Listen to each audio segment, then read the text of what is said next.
You know, a lot of guys would talk about how they couldn't sleep when they went to the field, and I'd tell them, I said, well, I never had any of that problem. You know, I slept like a baby, but that was because I slept right beside Artis. Now I got woke up several times in the middle of the night, but it was never by Artis. It was by the GI he had just bit because he walked too close to me. So I was pretty confident, yeah. I knew nobody was going to sneak up on me, yeah. But he saved my life a couple times, so. I volunteered for Scout Dog School at Fort Benning, Georgia. And it was just by chance stepping through a doorway. An NCO was asking each of us in line, do you want to go to Scout Dog School? And quick thought, and my answer was yes. And that's how, as simple as that. That's how I got into the school. What I call the Reader's Digest version, the shortened version. We had returned from temporary duty over in Okinawa to our base in Georgia, and found out that everybody was going to Vietnam. And we thought that was fine, and they sent us home on leave. And we came back, we found our orders had been canceled, and that made us mad because we were 19 years old and we wanted to go. So we heard that if you were a canine handler, you were going. So we went back in and volunteered to be canine handlers. And they said, you know, you're going to go to Vietnam. We said, yeah, that's why we volunteered the last time. So anyway, they sent us to dog school, and off we went to Vietnam, just as they promised. And went through basic training, and then went through infantry training at Fort McClellan, Alabama, which was the 2nd Tiger Land. And I was just picked at random to be a dog handler.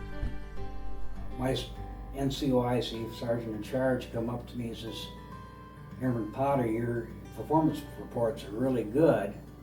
Would you be interested in going to a new school they call Patrol Dog School? I said, yeah, you know, I love dogs. Grew up with dogs and just loved them, and had no idea what I was getting into. And next thing I know, I was on a plane going down to Lackland Air Force Base and attending the very first patrol dog school in any of the branches of service. And when we first got there, sergeant came in, said, started talking about radar school.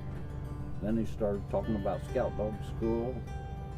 So he asked if, he said, radar school's closed. Does anybody want to volunteer for Scout Dog School? So I just raised my hand and said, yeah, absolutely. History of war dogs, you know, when we handlers found out our history in 1999, 2000, it sort of developed and wanting to learn more about it. We know that when Pearl Harbor was attacked, 1941, there was not a military working dog program. That was created in March 1942. And that was the beginning of the training that evolved to where we are today. And then in Vietnam, when they really came into action, there were roughly, during the entire war, there were approximately 4,000 dogs that were used. The majority of them were scout dogs, which mainly they walk point. They led the troops down the trails through the jungles, and their job was to detect the enemy before they could spring an ambush. They were German Shepherds. They were sentry dogs like I had. Their dog was to detect humans by sight, by smell, by sound, and attack. They don't train them like that anymore. The handlers of today are more advanced, better trained. Dogs are better trained. I won't say better trained, they're trained differently. There's a different mission, different dog training. So, but at the end of the day, the way it boils down to where we explain it, you can't replace a man with a dog, but you can't replace a dog with a man. You put the two together, train them really well, and it's pretty hard to beat. You're not going to get biased. We had two big things that happened in 2000. And it's kind of weird that they happened within 1 week apart. There was our National Vietnam Dog Kennel Reunion at Fort Benning, where we dedicated the War Dog Monument. There was an identical monument dedication in Riverside, California in February of that year. So there's two big things happening with dedications just months apart. And I went to the dedication at Fort Benning. That was a situation where, I arrived, had not seen another handler in 30 years, had not talked about the dogs really to anybody in all those years. But there are hundreds of people, lots of handlers, lots of media. But for me, it was just a solo event. I really didn't have the need to talk to people. That event ended, and a few days later, it was time to head to Washington for the National Vietnam Dog Handler Association reunion. And they sponsored the dedication at Fort Benning that week earlier, but it wasn't a reunion, it was just a dedication event. And I arrived in Washington, again, solo event. Still had not really talked to anybody about the dogs in the war that I served in with the dog. And with me, I took my Siberian Husky Buck. I had 4 Huskies at the time. Buck was the oldest, and he, done a lot of things with me with my canoeing and kayaking and wilderness trips. Prior to that trip, we spent a lot of times in the wilderness. But I went to D.C. with him that weekend. We went to the wall on that Friday. There was an assembly time at the wall, and I'm there with my dog Buck. So I sort of wove my way through the crowd and kind of got to the wall, put him at sit, stay, stepped back, and started taking pictures with my film camera. It's full digital. And probably took 3-4 rolls of film from various angles. So I got home, and there was several pictures after I had the film processed and saw the pictures. It was one picture of Buck looking up at the wall, just kind of gazing up. And that was instantly, it was several people I shared that picture with, and it had an impact on them, and they said, you need to do something with this. And I had a friend that was an artist, and within a few weeks I contacted her, and she produced some artwork related to the picture. But the picture, I've always associated everything that's happened these past 16 years, that if I had not taken the picture, first you have to attend something, but if I had not taken the picture of Buck and it had the impact it did by him just gazing up at the names, the 58,000 names that are there, I don't think other ideas or decisions made would have happened without the picture. I've always assumed I would have come home and went back to work. My work job was U.S. Postal Service, and so I had a good job, but went back to work and may not have reconnected or needed to talk to another veteran from that point, other than maybe a few friends you meet. One experience I had was I was patrolling a part of the base, which Vandenberg's a very large base, where they had the movie theater. As I was walking through the parking lot, my dog alerted. In other words, he let me know that he heard something, or saw something, or smelled something. And at that particular time, he heard something. And so I followed his alert. I let him lead me over to where the alert was. Well, all of a sudden, the closer I got to this one vehicle, I heard like running water.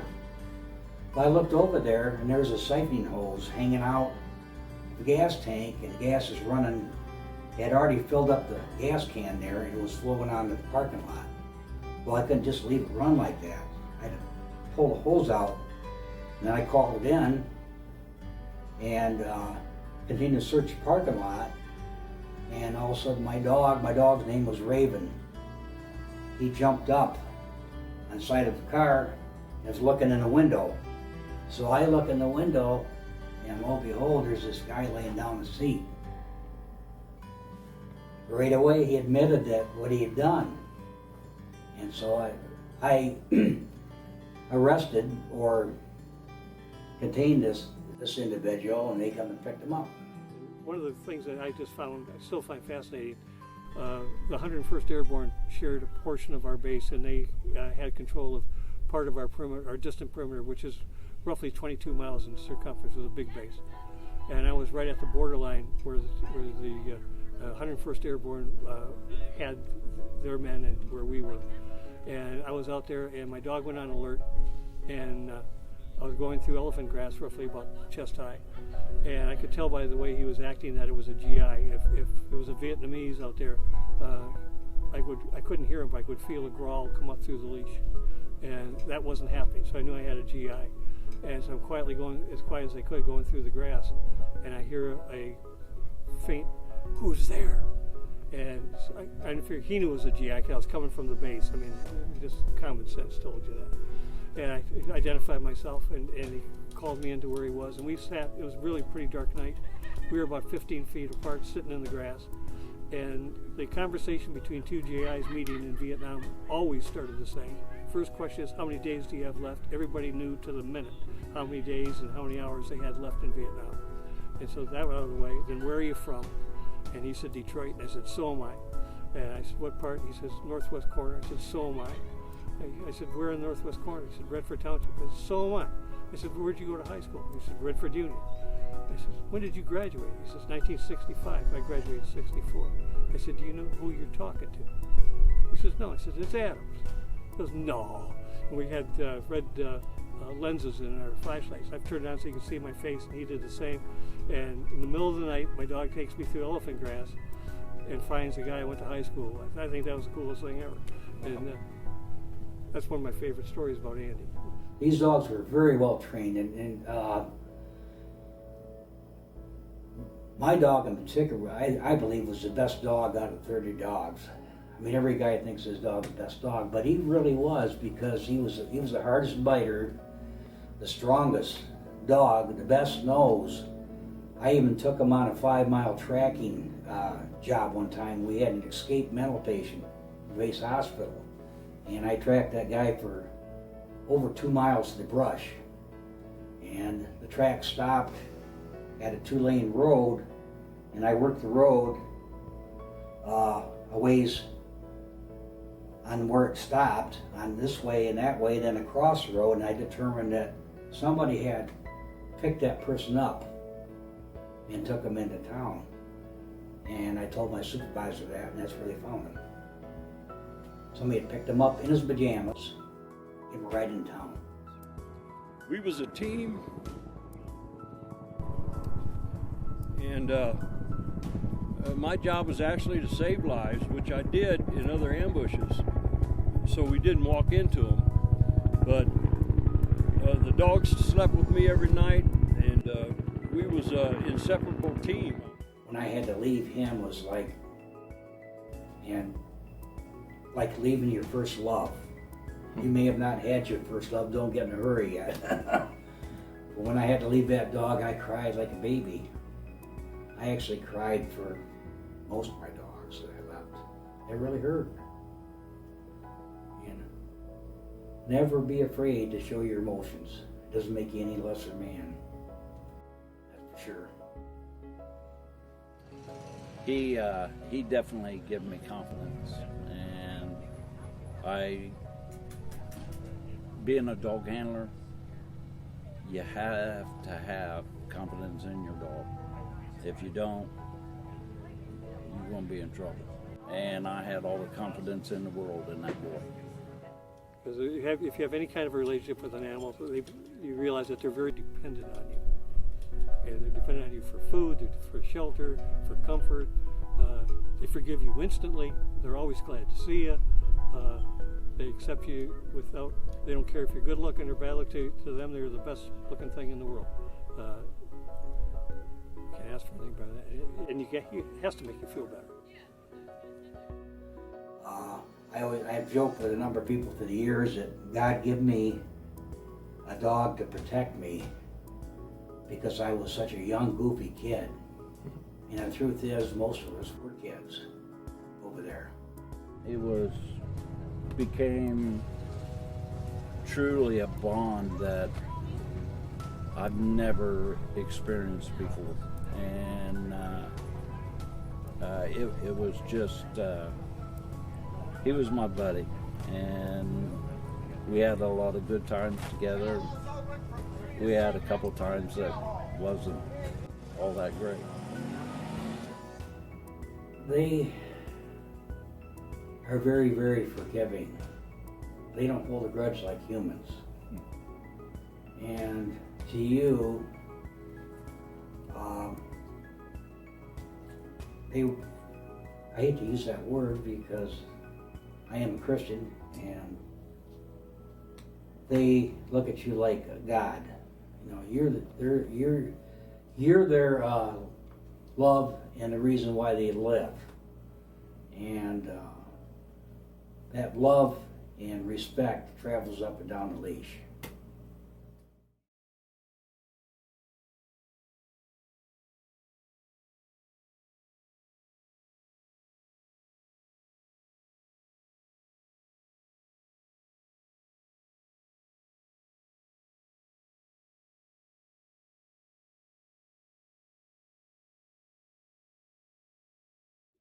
I mean, this was substantially a long time after I had left.